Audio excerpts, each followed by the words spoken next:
El Evangelio según San Juan, capítulo 20, versículo 1 al versículo 10. El primer día de la semana, María Magdalena fue de mañana, siendo aún oscuro, al sepulcro y vio quitada la piedra del sepulcro. Entonces corrió y fue a Simón Pedro y al otro discípulo, aquel al que amaba Jesús, y les dijo: se han llevado del sepulcro al Señor, y no sabemos dónde le han puesto. Y salieron Pedro y el otro discípulo, y fueron al sepulcro. Corrían los dos juntos, pero el otro discípulo corrió más aprisa que Pedro, y llegó primero al sepulcro. Y bajándose a mirar, vio los lienzos puestos allí, pero no entró. Luego llegó Simón Pedro tras él, y entró en el sepulcro, y vio los lienzos puestos allí, y el sudario que había estado sobre la cabeza de Jesús, no puesto con los lienzos, sino enrollado en un lugar aparte. Entonces entró también el otro discípulo, que había venido primero al sepulcro, y vio y creyó, porque aún no habían entendido la Escritura, que era necesario que él resucitase de los muertos. Y volvieron los discípulos a los suyos. Podemos sentarnos.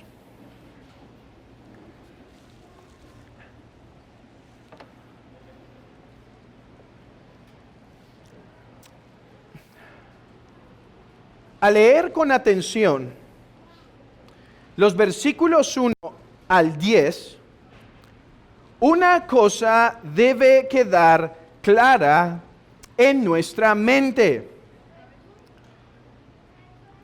La tumba no estaba vacía. Pareciera que al leer los otros evangelios, su intención es decirnos que la tumba estaba vacía. Pero meditando y reflexionando sobre Juan, yo me doy cuenta que Juan quiere decir o transmitir lo contrario. Quiere decir que en la tumba había algo. A ver, los otros evangelistas sí nos dicen que había ángeles, pero cuando uno los lee, uno se queda con la sensación de la tumba está vacía. Bueno, hermanos, veamos que Juan insiste en que la tumba no estaba vacía. Déjenme explicarlo así. María llega al sepulcro. Ella seguramente iba con otras mujeres, no iba sola, sino que iba con otras mujeres. Pues así nos informan los otros evangelistas. Y aunque algunas mujeres se acercan hasta el sepulcro,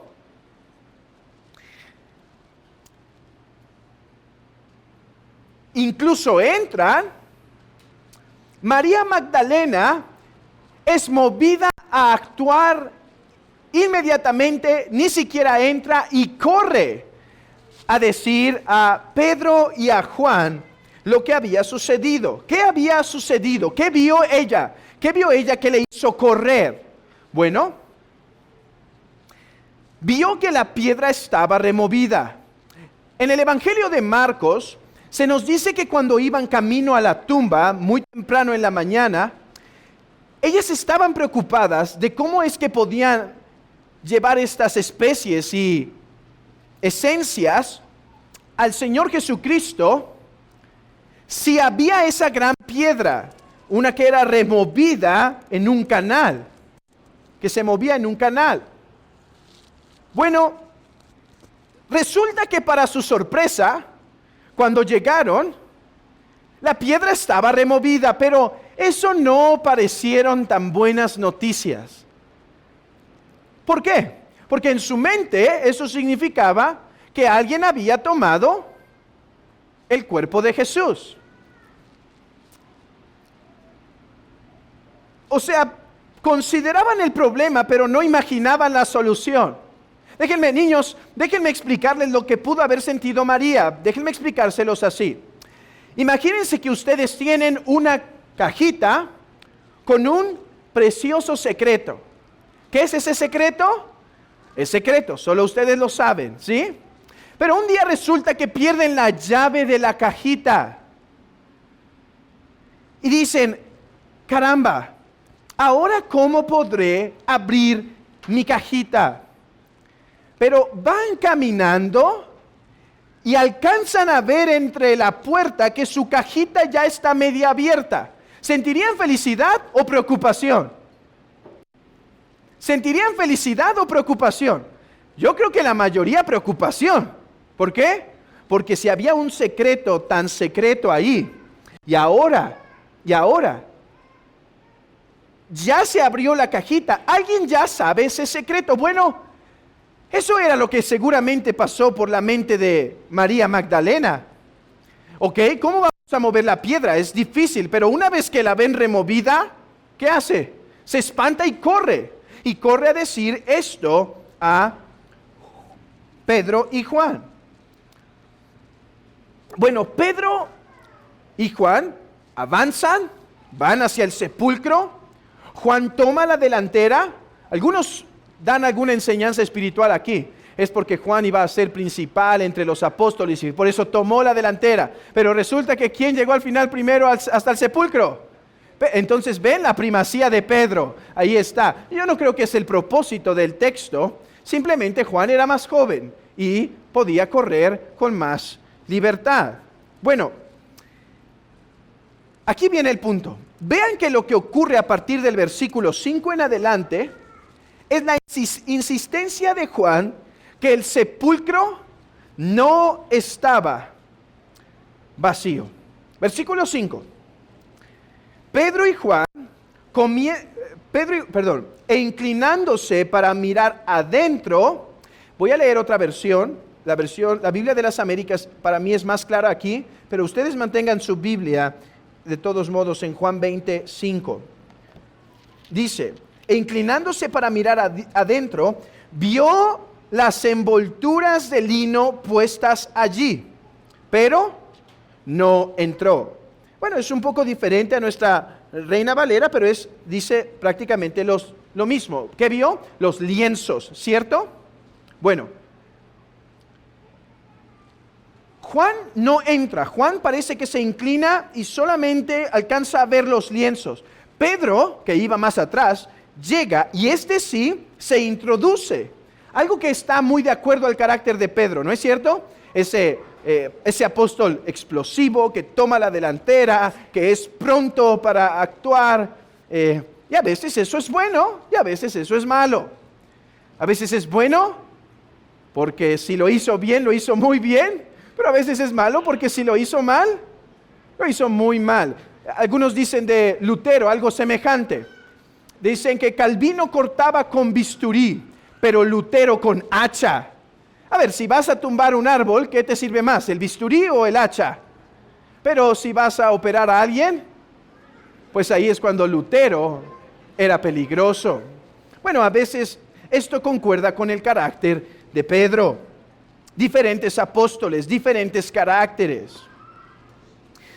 El versículo 6 dice, entonces llegó también Pedro, ya vimos que Juan se quedó afuera y vio lienzos. Versículo 6, entonces llegó también Simón Pedro tras él, entró al sepulcro y vio las envolturas de lino puestas allí.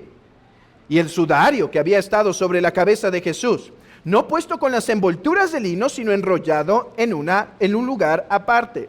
Ok, Juan se queda afuera y ve lienzos. Pedro entra y ve lienzo y sudario. Versículo 8. Entonces entró también el otro discípulo que había llegado primero al sepulcro y vio, déjenme corroborar aquí.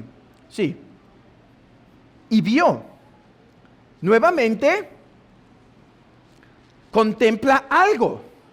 Hermanos, queda claro en el versículo 5, 6 y 7 que Juan nos quiere decir que sí había algo en el sepulcro. Es cierto, Jesús no estaba, por eso bien dice el ángel: ¿por qué buscas aquí si Él ya no está? Es cierto, Jesús no estaba ya en el sepulcro, pero sí había algo. ¿Qué había en el sepulcro? Después de haber leído cuidadosamente, ¿qué había en el sepulcro, hermanos? Lienzos, sudario, las envolturas de lino, como dice la Biblia de las Américas. Bueno, mi argumento es que Juan tiene un propósito teológico cuando insiste que vio envolturas de lino. Juan tiene un propósito teológico respecto a la resurrección que me gustaría compartir con ustedes. En breve, esto es lo que yo creo que Juan quiere enseñarnos con las envolturas de lino. Las envolturas de lino son una enseñanza teológica sobre el significado de la resurrección. Las envolturas de lino nos hablan del significado de la resurrección. Y en segundo lugar, las envolturas de lino nos hablan de la certeza de la resurrección. Y esto, amada iglesia, para tu consolación, y esto, amado visitante, y esto para el llamado a creer, para que creas, porque todas estas cosas se han escrito para que creas en el Hijo de Dios. Así que desglosemos una a una. ¿Cuáles son los propósitos por los cuales Juan enfatiza los lienzos? En primer lugar, para enfatizar la naturaleza de la resurrección. La naturaleza de la resurrección. ¿Qué nos enseña la resurrección? Hermanos, los envoltorios son el testimonio de una nueva creación. ¿Qué nos enseñan los envoltorios? Que la resurrección es el símbolo y la marca de una nueva creación.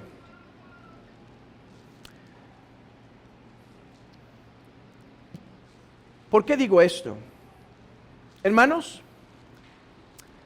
porque la forma verbal en la cual se nos dice que Juan ve los envoltorios del lino es que estos envoltorios estaban extendidos sobre la piedra, sobre el lugar en donde el cuerpo de Cristo fue puesto.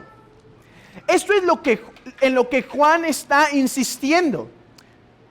El punto de Juan es que vio los envoltorios de lino extendidos allí. Extendidos allí. Cuando ve el sudario, dice que estaba enrollado. La verdad es que esta es una palabra griega bastante difícil, porque no se ponen de acuerdo entre los comentaristas para explicar precisamente a qué se refería. Si estaba como si alguien lo hubiera agarrado, o simplemente al ser el sudario otra parte del envoltorio, la persona que era envuelta en lino, su cuerpo era envuelto, y después se usaba una tela de lino para atorar la cabeza, para que no se moviera demasiado. Y puede ser que algunos opinan que simplemente Juan está diciendo que el sudario estaba allí aparte. Pero el punto es, hermanos, que los lienzos están en una forma en donde lo que se nos está tratando de decir es que una obra sobrenatural ha comenzado. A ver, Juan tenía un propósito cuando nos habla de la resurrección en Juan capítulo 11, la resurrección de Lázaro. ¿Recuerdan esa resurrección? ¿Cómo sale Lázaro de la tumba? ¿Cómo sale? ¿Se acuerdan? Todavía estaba amarrado, ¿no es cierto? Tiene que ser ayudado.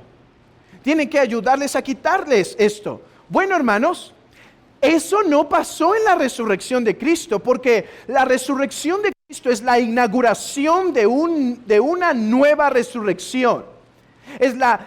No había habido antes una resurrección como esta. El cuerpo de nuestro Señor estaba herido, estaba lastimado.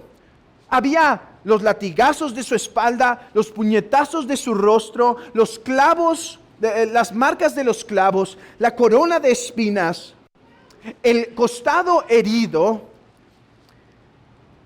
Y la forma en la que el Señor resucita es con un cuerpo nuevo.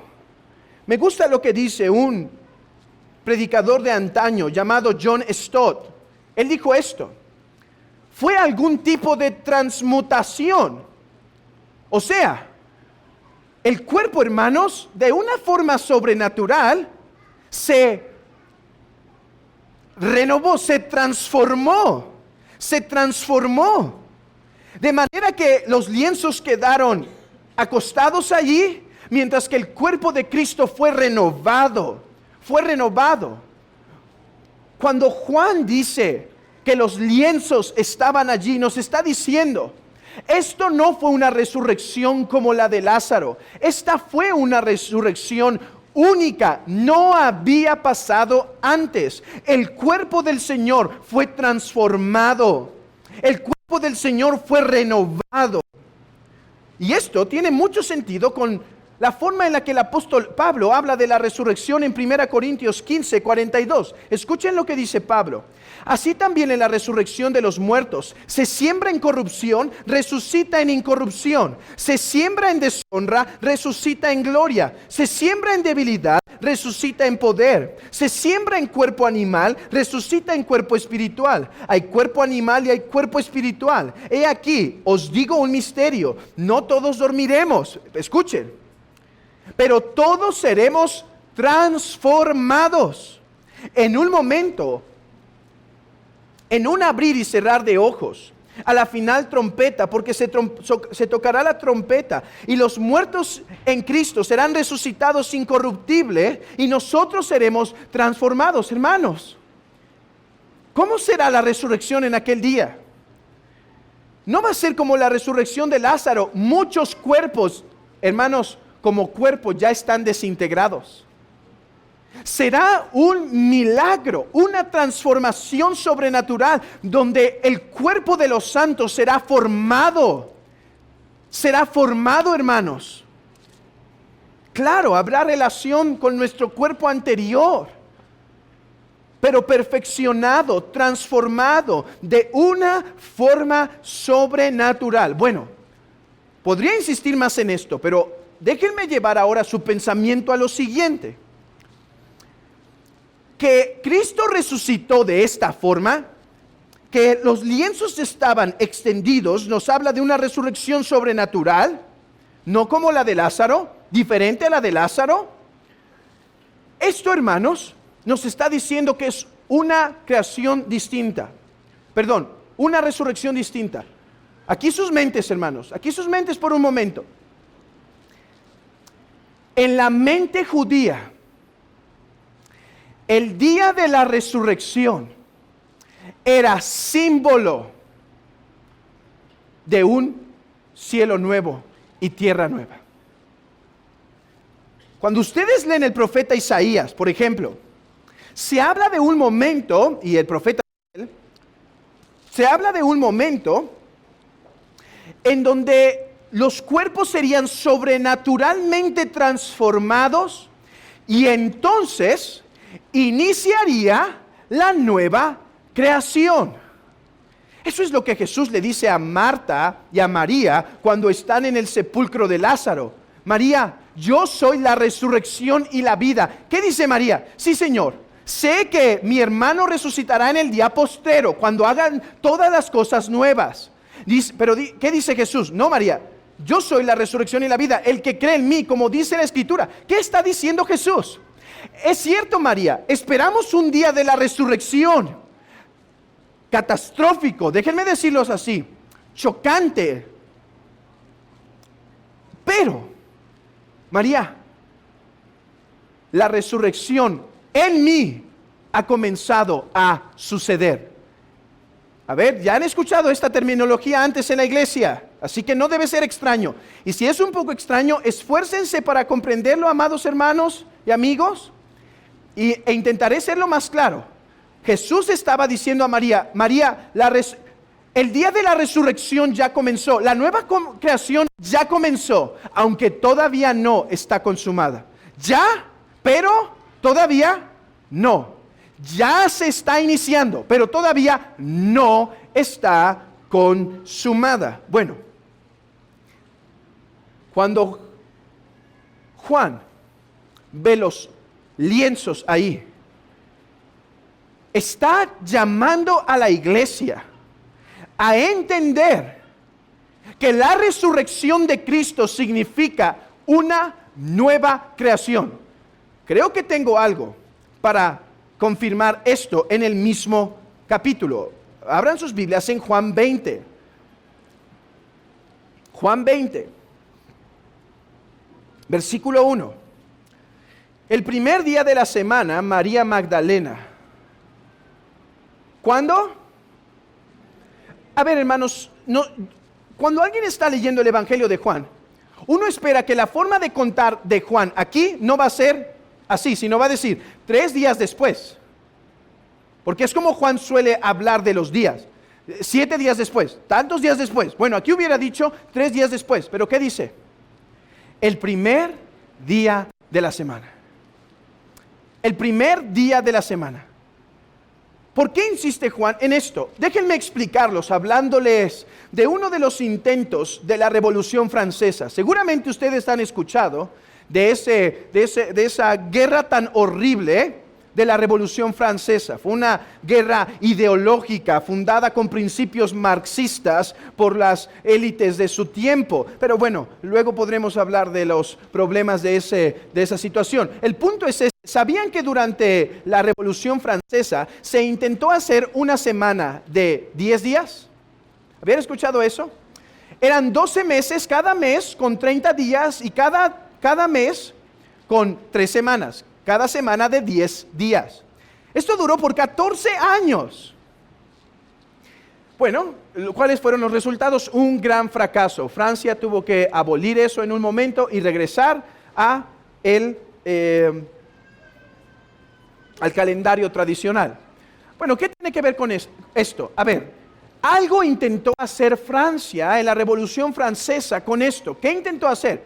¿Saben por qué querían destruir los días de las semanas de 7? Para quitar cualquier connotación religiosa de la sociedad. Decían, es que cada 7 se reúnen en la iglesia, hay que darles 10 días. Y así vamos a ir eliminando. Vamos a hacer una sociedad ideal. Una sociedad ideal. Bueno, hermanos, en esto falló la Revolución Francesa. No obstante, nos enseña algo. Este intento de hacer un nuevo calendario es el intento de hacer una nueva sociedad, una nueva creación donde la religión no reine. Bueno, lo que ellos fallaron, Cristo sí realizó. Dice, este es el primer día de la semana, hermanos, porque en el principio creó Dios los cielos y la tierra, y la tierra estaba desordenada y vacía, pero ahora Cristo inauguró una nueva creación. Ahora Cristo inauguró una nueva creación, hermanos. ¿Qué significa esto para la iglesia, para el cristiano y para el incrédulo? ¿Qué significa esto para ti, amado hermano? Déjame concretarlo en tu corazón de esta forma. Que Cristo está diciendo que la nueva creación que el judío esperaba en su corazón, ya no la tiene que esperar más, ya comenzó. ¿Y qué había en esa nueva, qué esperaban en esa nueva creación? Libertad de Egipto. Libertad de Egipto, libertad de la opresión del pecado, libertad del dominio de la muerte. Cristo está diciendo, eso que esperaban de la nueva creación ya está vigente para ustedes. Déjenme explicarlo de esta forma. Hermanos, porque sé que es un poco complejo esto y déjenme esforzarme por hacerlo claro. ¿Qué esperamos en la nueva creación? ¿Qué esperas tú en la nueva creación, hermano? Bueno, esperamos que ya no va a haber más muerte, ¿verdad? Ya no va a haber más potestad o poder del diablo aquel día, ¿cierto? Ya no va a haber tentaciones, sino que va a haber libertad del pecado, ¿correcto? Vamos a poder gozar la comunión con nuestro Señor de una forma íntima y preciosa, ¿no es verdad? Bueno, Cristo está diciendo, aunque todavía esperamos que eso se consume, ya está en vigor. Yo soy el creador de una nueva creación. Ayer lo explicaba esto a mi familia mientras teníamos el devocional familiar para hoy. Para estar preparados para hoy. Yo les decía esto, imaginen que ven una gran tormenta allá y ven que está cayendo recio. Bueno, ¿qué plantitas se van a beneficiar? ¿Estas o las de allá? Pues las de allá, ¿verdad? Donde está cayendo la tormenta. Y es agua pura, limpia. ¿Pero qué creen? Que un viento sopla y hace que la brisa empiece a sentirse para nosotros. Bueno, la nueva creación no ha llegado, no se ha consumado, pero hermanos, muchos de los beneficios de la nueva creación ya están vigentes. Vivamos a la luz de estos beneficios. Gocemos estos nuevos beneficios. Por ejemplo, hermano, si está esta nueva creación, allá ya no va a haber pecado. Hoy ya podemos gozar algo de eso. Esto quiere decir que si Cristo resucitó e inauguró una nueva creación, hermano, puedes vivir con libertad del pecado. Escucha lo que dice el apóstol Pablo. Pelea la buena batalla de la fe. Echa mano de la vida eterna. Pablo, ¿a qué te refieres? Echa mano de la vida eterna. ¿Qué me quieres decir? Bueno, en la vida eterna ya no hay más pecado. Bueno, no has llegado allá, pero toma de esas bendiciones que hay en Cristo Jesús para que ahora luches contra el pecado. Porque aquel día serás libre. Hoy puedes lucharlo. Hoy puedes vencerlo. En la vieja creación fuimos guiados a adorar falsos dioses. En la nueva creación somos renovados para adorar el único Dios. En la vieja creación vivimos para nosotros mismos. Hoy podemos vivir para Dios. En la antigua creación vivimos sometidos al pecado. Ahora podemos vivir libres del pecado. En la vieja creación vivimos sujetos a Satanás. Ahora somos libres para ya no estar sujetos a él, sino escondernos bajo la poderosa mano de Dios y Él nos va a librar. En aquel día, en la nueva creación, ya no habrá más tentación. Hoy sí hay, pero las puedes vencer, hermano. Hermano, el punto es este. La nueva creación no ha llegado, pero los beneficios y bendiciones de esa nueva creación ya están en vigor. Ya están activos. Toma de eso. Toma de la vida eterna para que vivas de esta forma. Hermano, aquel día veremos al Señor cara a cara. Bueno, hoy es por espejo, pero es por espejo. Pero lo puedes ver por espejo, espiritualmente hablando. Hoy podemos ser libres de las ataduras del pecado, libres del temor de la muerte. Hermanos, antes, en la vieja creación, había uno que tenía las llaves de la muerte, pero ahora Cristo tiene esas llaves y por lo tanto podemos vivir sin temor a la muerte. Déjenme dar otra ilustración y a lo mejor ya lo entendieron y dicen, hermano, ya basta, ya lo entendí. Bueno, una más, seanme pacientes y ya. Israel estaba en Egipto, bajo el señorío de Faraón, la opresión, la esclavitud, ¿cierto? Bueno, hagan de cuenta que lo que está diciendo el Señor es, bueno, vive con las bendiciones que recibirás en Canaán porque ya están presentes. Lucha a tus enemigos. Sé valiente en la vida cristiana. Entrégate a tu Señor.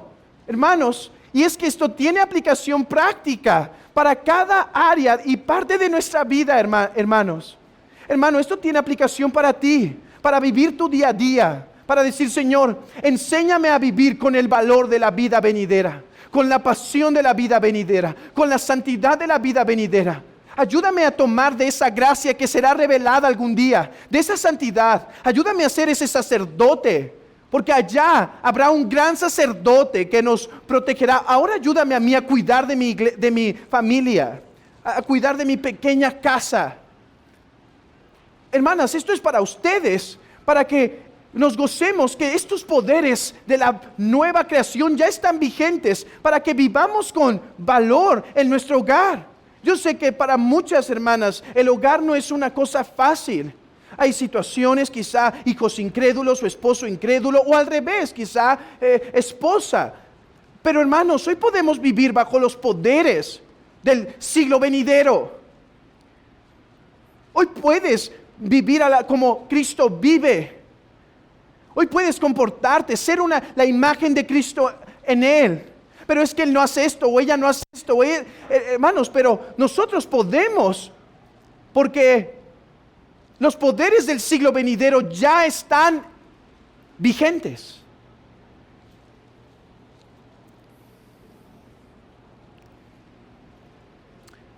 Hermano, no sé qué lucha estás teniendo, no sé qué batalla estás experimentando, no sé si hay un pecado que se te está subiendo hasta los hombros, o una tentación que te está oprimiendo, o el temor al diablo que te está aplastando, o el temor a la muerte, o una pasividad, o una falta de comunión con Dios. Pero déjame te digo, hermano, a la luz de nuestro Cristo resucitado, no tienes por qué vivir así, amado hermano.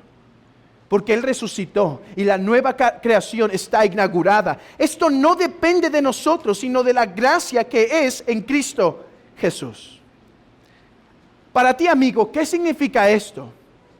Bueno, un hermano me ayudaba a ver esto en el texto y creo que es la forma en la que puedo aplicarlo a tu corazón. ¿Qué significa para ti que Cristo es el inaugurador de la nueva creación? ¿No es interesante que todo esto pasó en el jardín?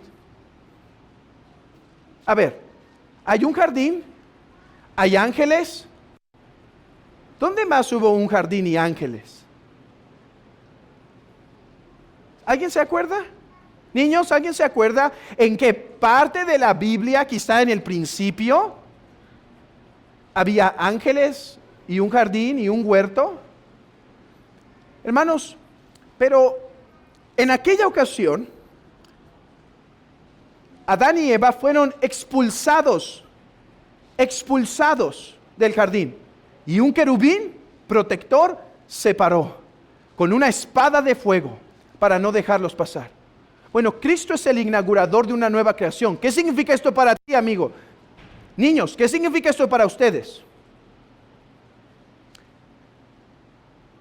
Que por la resurrección de Cristo, la entrada al huerto ha sido abierta. Y ya no solo abierta la entrada al huerto, sino a lo más íntimo, porque la tumba estaba abierta a lo más íntimo. Niños, en aquel día, en el jardín del Edén, en el huerto del Edén, Dios expulsó a Adán y Eva y puso a un ángel para expulsarlos. Pero Cristo hizo una nueva creación con su muerte y con su sangre y su resurrección. Abrió un nuevo camino, de manera que hay una forma en la cual podemos regresar al huerto, a la comunión con Dios, a la comunión de la cual nacimos separados por nuestro pecado. Ahora, por Cristo, ha sido reabierta. Y si tú quieres gozar del perdón de Dios, regresar a la comunión de tu Creador, volver, ponerte a cuentas, es por medio de Cristo el camino. Antes los ángeles estaban para estorbar la entrada a los hombres. Ahora, ¿qué hicieron los hombres? Los ángeles les guiaron en el camino, ¿no es cierto? Antes los ángeles tenían una espada para nosotros. Ahora, a la luz de Cristo, dice: ya no busquen aquí, los espera en Galilea. Ahora los ángeles guían para que lleguemos a la comunión con Dios. Ese es el mensaje que predicamos hoy. Ese es el mensaje que te predicamos a ti. Que aunque nacimos muertos en nuestros delitos y pecados y contra Dios hemos pecado,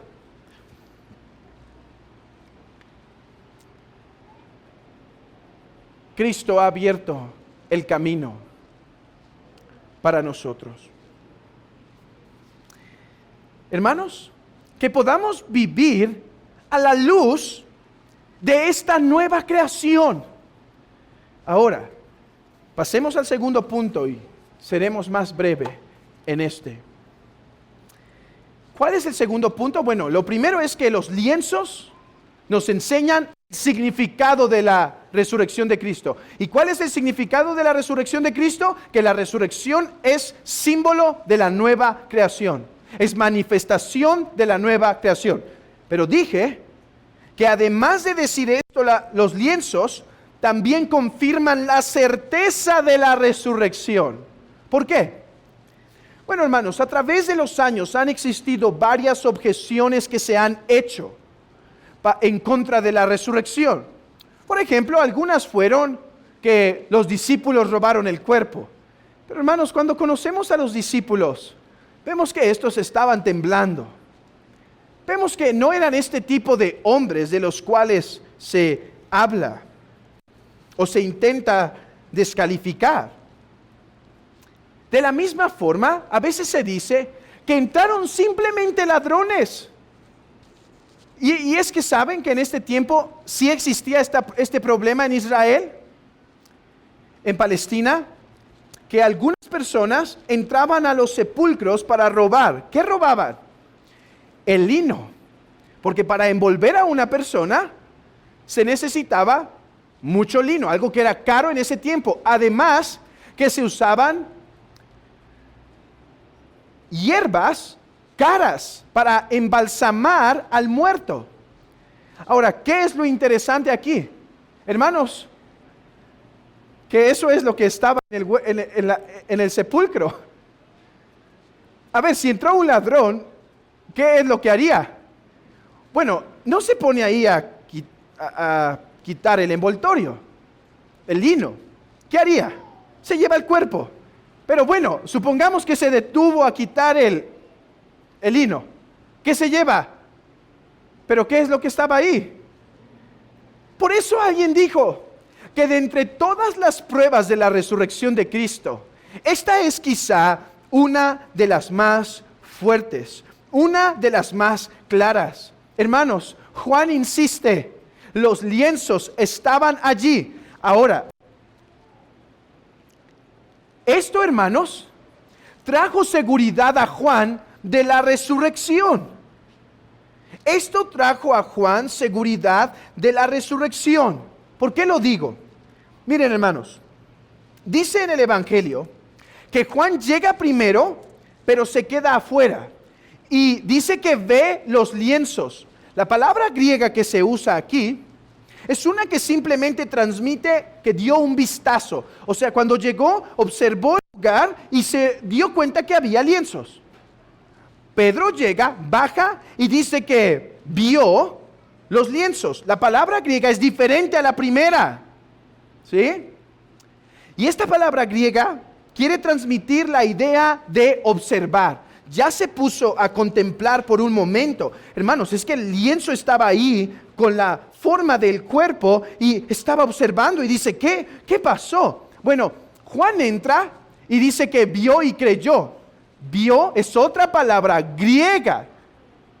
No es la misma en todas. ¿Y cuál es la idea de esta última palabra? Es una de contemplar. Por eso la une con creer. De hecho, ¿se han dado cuenta que a través del Evangelio de Juan al principio ocurre mucho el ven y ve? ¿No crees? Bueno, entonces ven y ve. Porque ver suele ser símbolo de fe. Y aquí Juan ve, pero ve en un sentido de creer. O sea que al ver los lienzos, Juan es confirmado en su corazón que Cristo resucitó de los muertos. Oh, hermanos, y si hoy la iglesia, por medio de su palabra y el Espíritu Santo, pudiera ser convencida que Cristo resucitó, entonces nuestras vidas particulares y congregacional sería transformada, hermanos. Porque comprender y creer que Cristo resucitó es la base de nuestra fe, el motor de nuestro caminar, la razón de nuestro atrevimiento, de nuestra entrega y devoción. ¿No fue así con los apóstoles? Cuando entendieron que Cristo resucitó, sus vidas fueron transformadas. Quiera Dios hoy confirmarnos en que Cristo resucitó, hermanos. Ahora tú dirás, pero yo ya no voy a ver los lienzos. Y es verdad, al menos que seas buscador de reliquias y hay una palabra, ¿cómo se llama en el catolicismo todas las reliquias que se usan para adoración? Se me fue la palabra. ¿Nadie supo? Ok. Sí, reliquias, pero ¿hay otra? ¿O ese es? Estoy buscando, creo que otra. Bueno, no creemos que existen, así que no las vamos a poder ver. Pero yo te digo que no es necesario para fortalecer tu fe. ¿Por qué digo esto? Bueno, porque después de que algunos ya vieron, hermanos, los lienzos, ¿qué pasó? Unos todavía dudaron. Es más, cuando vieron al Cristo resucitado, muchos no creyeron el testimonio, como Tomás, ¿cierto? Después, ya lo ve resucitado y todavía estaban temerosos. Fue hasta que el Espíritu Santo vino y los convenció. Por eso yo digo que si hoy somos convencidos de la resurrección por la palabra y el Espíritu, nuestra vida cambiará. Nuestra vida será fortalecida. Quiera Dios hoy hacerlo.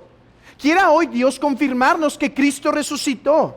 De hecho, Juan dice esto. Vean el versículo 8 conmigo. Entonces entró también el otro discípulo que había venido primero al sepulcro y vio y creyó, porque aún no había entendido la Escritura, que era necesario que él resucitase de los muertos. ¿Cuál era el problema con Juan? ¿Que necesitaba ver el lienzo? ¿O que no creyó las Escrituras? Esa es mi oración hoy. Esa fue mi oración al preparar este sermón. Señor, que tu Espíritu Santo convenza a tu iglesia que Cristo resucitó, hermanos, porque Cristo resucitó, porque Él se levantó de los muertos. ¿Cómo sabemos esto? Porque el Padre prometió que levantaría al descendiente de David, y el Padre no puede mentir. Y el Padre tiene el poder para hacerlo. Aquel que creó el cielo y la tierra tiene el poder para levantar a Cristo de los muertos. Sabemos que ocurrió porque Cristo prometió que ocurriría. Y si no ocurrió la resurrección, Cristo es un mentiroso y el Padre es infiel. Pero Cristo no es mentiroso, sino que resucitó y cumplió lo que se había prometido. Además, si Cristo no resucitó, hermanos, nuestra fe es vana, nuestra religión es vana, y aún estamos muertos en delitos y pecados. Pero debido a que el Padre es fiel, a que el Hijo no miente, sino que cumple su palabra, y que el Espíritu es todopoderoso para hacerlo, creemos que Cristo resucitó. Oh, hermano, ¿y por qué digo que nuestra vida cambia si entendemos que Él ahora está en los cielos? Que no se quedó en una tumba. Se levantó, hermanos, rompió las cadenas de la muerte. Su cuerpo fue renovado. Subió delante de testigos. Se apareció a muchos y subió delante de testigos. Y hoy, hermanos, está a la diestra del Padre en los cielos. ¿Por qué cambiaría nuestra vida si creemos esto? Porque, hermanos, porque si Cristo resucitó, tenemos una gran seguridad de nuestra salvación. Hay uno que no puede fallar. Hay uno que concretó y cumplió lo que había prometido. ¿Por qué nuestra vida cambiaría? Porque nuestra forma de ver los problemas y este mundo sería la luz de su resurrección. ¿Qué gracia no me puede dar el Padre si levantó a Cristo de los muertos? ¿Qué fortaleza, qué poder no me pudiera dar el Padre para vivir, para enfrentar mis problemas, para ir adelante? Si Cristo resucitó, tenemos a uno omnipotente de nuestro lado para pelear por nosotros, para cuidar de nosotros, para fortalecer a su amada iglesia. Hermanos, si Cristo resucitó, este mundo va a pasar y por eso cambiaría nuestra vida. Porque la resurrección de Cristo, hermanos, debería hacernos ver nuestra existencia diferente. A gastar nuestra vida de otra forma, nuestro tiempo de otra forma, nuestro dinero de otra forma, nuestras fuerzas de otra forma. Si Cristo resucitó, hermanos, ¿cuánto tiempo debería gastar en las redes sociales y en las vanidades? Si Cristo resucitó, ¿cuánto debería pasar anunciando las buenas nuevas? Guiando a mis hijos al Señor, preparando sus corazones para que puedan creer. No haciendo tesoros en la tierra, donde la polilla y el orín corrompen y los ladrones minan y hurtas, sino tesoros en los cielos, porque hermanos, un día nos vamos a presentar ante el Cristo resucitado para llevarle cuentas de nuestras buenas obras o de la falta de estas. Algún día, hermanos, es que Él está parado a la diestra del Padre en los cielos y vamos a ser llamados a su presencia. ¿Cómo deberíamos gastar nuestra vida? Esto no quiere decir que debemos hacernos monjes o predicadores ambulantes o algo así. Esto quiere decir, hermanos, que debes vivir tu vocación con un sabor de la resurrección, entendiendo que la resurrección de Cristo lo ha cambiado todo. Y ya no podemos ver el mundo como los demás, como diciendo, ahora es mi única oportunidad de gastar todas mis fuerzas en el mundo para disfrutarlo, porque he de morir pronto. No, es mi oportunidad. Hermanos, escuchen esto. Es mi oportunidad de servir a mi Señor y a mi Dios con pasión. Gastar mi vida en mi familia para Dios. Gastar de mi vida dentro de la iglesia para predicar a los incrédulos. Haciendo mi deber en el trabajo para proclamar incluso el reino y dar testimonio. Y gastar mi vida aquí para el Señor, porque viviré para siempre con Él. Por eso digo, hermanos, hoy no es tiempo de descansar. Aunque no está mal el descanso y de hecho es mandado una vez por semana, ¿sí? Pero ustedes me entienden, hermanos, ¿en qué sentido lo digo? Hoy no es tiempo de descansar. Hoy no es tiempo de bajar las manos, de tomar el inflable y pasárnoslas así en las cascadas o yendo simplemente con la corriente del agua.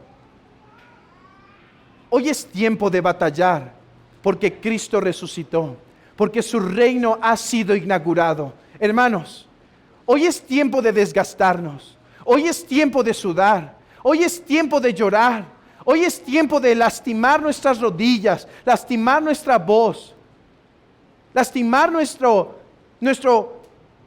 entrega, nuestra comodidad, arriesgar nuestra comodidad, porque Cristo resucitó. Oh amigo, mira cuán buenas noticias son estas para los hijos de Dios. Cristo resucitó. Él viene por segunda vez para cuidar y velar por su iglesia. Pero lo que para la iglesia son buenas noticias, para ti pueden ser malas noticias si no te arrepientes. Yo te digo, Cristo resucitó. Teme, porque Él ha sido hecho Señor y juez de todos. Él ha sido levantado entre los cielos para juzgar a todos los hombres. Y a este Cristo resucitado, si tú lo ignoras, si no abandonas tus pecados y crees en Jesucristo, morirás. Y el juez te juzgará con toda la ira de su poder.